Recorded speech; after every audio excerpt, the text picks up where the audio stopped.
오랜만에 행간 시사평론가 김성환 씨 나오셨습니다. 어서 오십시오. 네, 안녕하세요. 김성환 씨는 진도 예전에 다녀와 보신 적 있으세요? 예, 가본 적이 있습니다. 참 아름다운 섬이거든요. 예, 맞아요. 그렇죠. 그리고 수산물 참 좋아요, 그쪽에. 예. 근데 이 진도 주민들 지금 반값에도 안 팔린다. 이 얘기 들으니까 참 아프네요, 마음이. 아니 무슨 뭐 바다가 어항입니까? 그 고기가 저쪽에도 가고 다 하는데 무슨 그러니까요. 그런 인식을 하는지 모르겠습니다. 예. 그리고 그 희생자들 도우려고 참 그쪽 분들 자원봉사 열심히 하시고 두 팔 걷어붙이고 지금 뛰고 있는데 이 생계 문제까지 걸렸다니까 마음이 아프네요. 네, 좀 관심을 좀 가져주셨으면 좋겠습니다. 예, 진도 얘기해봤고요. 행간에선 오늘 어떤 뉴스의 이면을 좀 볼까요? 네, 문창국 총리 후보자의 낙마 이후에 청와대 비선 라인이 자꾸 거론이 되는데요. 처음에는 7인회다 아니다 논란이 많았는데 어제는 만만해라는 새로운 비선 라인 이름까지 등장을 했습니다. 예. 이 비선 라인의 저주, 그 행간을 좀 살펴볼까 합니다. 사실 7인회다라고 얘기가 나왔을 때 7인회 사람들이 하나같이 우리 아니다. 네, 맞아요. 심지어 문창국 후보자는 우리는 적절하지 않다라고 생각한다까지 얘기를 강력하게 하더라고요. 맞아요. 그래서 정말 7인회는 아니구나. 일단 7인회는 그래서 물 건너 갔고요. 네. 그다음에 나온 게 만만해. 네. 어제 박지원 의원이 언급했죠. 예, 그렇습니다. 언론과의 인터뷰에서 문창국 후보자 추천을 한 곳을 만만해다 이렇게 지목을 한 건데요. 예. 이 만만해 mem버가 3명으로 지금 이름이 거론되고 있습니다. 아까 김진호 기자가 잠깐 언급을 해줬어요. 네네. 이재만 청와대 총무비서관과 박 대통령의 동생인 박지만 씨, 박 대통령 보좌관 출신인 정윤희 씨입니다. 예. 그러니까 여기 이름 끝자를 따가지고 만만회 이렇게라고 이제 이름을 진 건데요. 그렇죠. 이재만 총무비서관은 흔히 청와대 문고리 권력 3인방으로 불립니다. 문고리 권력이 뭡니까? 네, 보통 이제 총무비서관을 거치지 않으면 대통령을 만날 수 없다. 그래서 문고리 비서관. 문고리를 잡고 열어주는 사람. 네, 맞아요. 네. 박 대통령 한 10년 정도 지근거리에서 보좌해온 인물입니다. 이 박지만 씨는 뭐 두말할 필요가 없겠죠. 박근혜 대통령이 가장 아끼는 동생인데요. 군 인사 문제에 개입했다고 하는 논란들. 육사 출신이기 때문에 육사 동기들을 자꾸 군내 주요 인사로 이제 보직을 발령한다 이런 논란이 있었던 적이 있습니다. 예. 이 정윤회 씨, 이 사람이 굉장히 베일에 쌓인 인물인데요. 정윤회 씨요. 예, 삼성동 정실장이라는 별칭으로 지금 불립니다. 이 박 대통령이 1998년 보궐선거로 정계에 입문할 때 비서실장으로 당시에도 불렸었고요. 2002년 박 대통령이 한나라당을 탈당해서 한국미래연합을 창당했을 때도 총재 비서실장을 지낸 적이 있습니다. 예. 그러니까 상당히 측근이라고 봐야 되겠죠.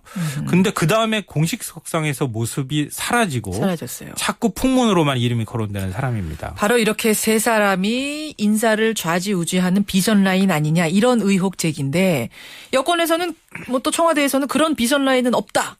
지금 딱 잘라서 얘기하는 거 아닙니까? 근데 그게 말이 좀 이상하죠. 비선 라인이 다 드러나면 그게 비선 라인입니까? 공개 라인이지. 그렇지 않겠습니까? 그러네요. 대통령이 비선 라인은 원래 잘 드러나지 않는 법입니다. 이 최근 청와대 인사 논란이 커지면서 비선 라인에 대한 관심이 많아지고 있는데요. 세 가지는 분명해지는 것 같습니다. 분명한 시간이 세 가지가 가면서. 뭡니까? 앞서 말씀하셨던 것처럼 이 박 대통령의 원로 자문그룹이라고 알려진 7인회가 비선 라인은 아니다. 7인회는 아니다. 네. 그 7인회 멤버들이 다 지금 부인하고 있는 상황이고요. 예. 이 두 번째로는 만만해든 또 다른 모임이든 청와대 비선 라인은 분명히 있는 것 같다. 있기는 이겁니다. 있다. 그러니까 7인의 한 멤버인 박관영 전 국회의장이 어제 언론과 인터뷰에서 이런 얘기를 했죠. 박 대통령이 소규모 비선 라인을 통해 상당히 얘기를 많이 듣고 있는 것으로 알고 있다. 이렇게 얘기를 한 거거든요. 상당히 내부적인 상황을 잘 알만한 위치에 있는 사람이 비선 라인을 좀 언급했다는 점에서 아마 어떤 방식으로든 어떤 이름으로든 비선 라인은 분명히 있을 것이다. 박관영 의장은 7인회의 멤버는 아니고 그렇죠. 예. 다만 이제 그 내용을 상당히 알고 있는 가까운 지인인 건 맞는 거죠. 그리고 세 번째로는 이게 바로 이제 오늘의 행간인데요. 비선 라인의 저주입니다. 그건 무슨 말이에요? 정치권에서 대통령 비선 라인이 자꾸 거론되는 것 자체가 여권 내 권력 투쟁이 시작이 됐고 대통령의 레임덕이 시작됐다는 징후로 볼 수 있다 이겁니다. 벌써 레임덕 얘기가 나옵니까? 그렇죠. 좀 빠르죠. 이전 정부에 비해 보면요. 아니 비선 라인 얘기 나오는 거하고 레임덕하고 무슨 관련이 있길래 그게 연관지어서 얘기가 나오나요? 이 역대 정부의 사례를 보면 알 수가 있는데요. 정부 초기에는 한결같이 공식 인사 시스템을 통해서 인사를 한다. 이렇게 이제 얘기를 하죠. 물론이죠. 정치권에서도 비선 라인 얘기가 전혀 나오지 않습니다. 예. 그런데 인사 문제가 불거지기 시작하는 어느 시점부터 자꾸 비선 라인이 언급이 됩니다. 이때를 보면요. 대체적으로 대통령의 국정 장악력이 확 떨어지고 지지율이 추락하는 시점과 일치합니다. 그 무렵이다. 예. 뒤집어서 말하면 대통령이 비선 라인을 통해서 인사를 하고 권력을 사유화하려고 자꾸 하니까 레임덕이 시작되는 것일 수도 있다. 국민들이 등을 돌리기 시작하는 시점일 수도 있다. 이런 건데요. 지금 박근혜 대통령의 상황을 보면 대입을 해보면 알 수가 있는데요.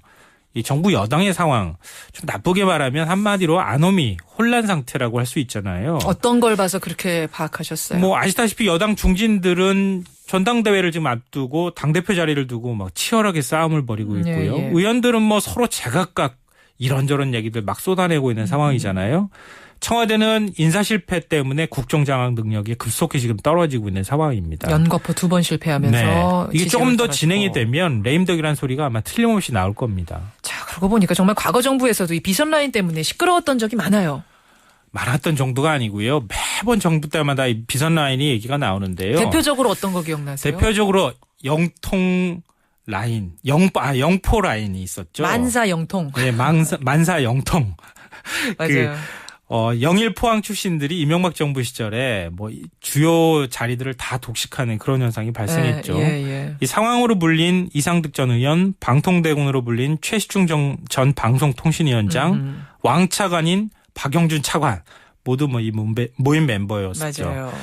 민간인 불법 사찰을 주도한 인물로 이제 영포 라인으로 분류됐던 사람 중에요. 굉장히 유명한 사건을 일으킨 사람이 있습니다. 호통 기자에게 아마 기억하시는 분들이 있을 것 같은데요. 기억하죠. 이 영포 라인 출신의 이용호 청와대 고용노동비서관이 불법 사찰 윗선으로 지목이 되니까 기자회견을 열었죠. 내가 몸통이다. 이렇게 큰 소리를 막 고래고래 소리를 지르고 그것도 기자회견 하고 난 다음에 가다가 바닥에 퍽 엎어져가지고 예. 무슨 바닥에 넘어지는 퍼포먼스 했냐? 뭐 이렇게 얘기가 나오기도 했었고. 그 당시에 보통 기자회견을 하면 자기가 이제 억울하다. 나는 꼴이고요. 나는 그렇죠. 별로 한 게 없습니다라고 해야지. 오히려 읊조리고 조아려야 일상적인 되는데. 건데 내가 몸통인데 왜 더 이상이 있다고 생각하느냐라고 해서 화제가 크게 됐었던 그래서 기자회견. 호통 기자회견이라고 얘기를 맞아요. 했었고요. 이것만 있었던 게 아니라 무구회라는 비선 라인도 있었습니다. 무구회는 뭐였죠? 예, 당시 노웅래 의원이 이제 무구회와 관련된 내용을 공개했는데요. 2010년 3월 청와대와 주고받은 이메일이 공개가 됐습니다. 어허. 이 보낸 사람이 닉네임이요. 322 수비대입니다. 3.2. 예. 왜냐하면요. 3월 22일 대통령 수석비서관의 준말이라고 합니다. 어허. 수석비서관한테 전달한 이메일이란 얘기인데요. 예. 경찰 기강을 확립하라, 홍보를 어떻게 하라, 뭐 온갖 얘기들이 다 들어있었습니다. 참여정부 시절에는 호미회라는 곳이 주목받은 적이 있는데요. 호미회요. 호남의 미래를 생각하는 모임의 준말입니다. 예. 이 청와대 비서관과 검사, 학자 뭐 이렇게 해서 30명이 들어갔었는데 천문학적인 예산이 투입되는 전남 서남해안 개발 계획 이 S 프로젝트를 주도했다 그래서 굉장히 시끄러웠었죠. 김대중 정부 시절은 어땠습니까? 김대중 정부 시절에는 사직동 팀이라고 해서 아실 거예요. 그렇죠. 원래는 친인척 고위 공직자 비리를 조사하는 조직이었는데 자꾸 전횡을 하면서 나중에 가서는 사조직화됐다는 얘기가 나왔고요. 김영삼 정부 시절 다 아마 기억하실 거예요. 소통령. 아들 김현철 씨. 예, 맞습니다. 예. 김현철 씨가 안기부 대공정책실 소속 정치팀을 사조직으로 부리고 인사에 개입했다 이런 논란이 많았었죠. 그랬었죠. 화려하네요. 역사들 쭉 훑어보니까. 어쩌면 박 대통령이 지금 그 선택의 갈림길에 서 있는지도 모르겠습니다. 비선 라인 이야기 오늘 행간에서 짚어주셨습니다. 김성환 씨 수고하셨습니다. 네, 고맙습니다. 잠시 후 뵙죠.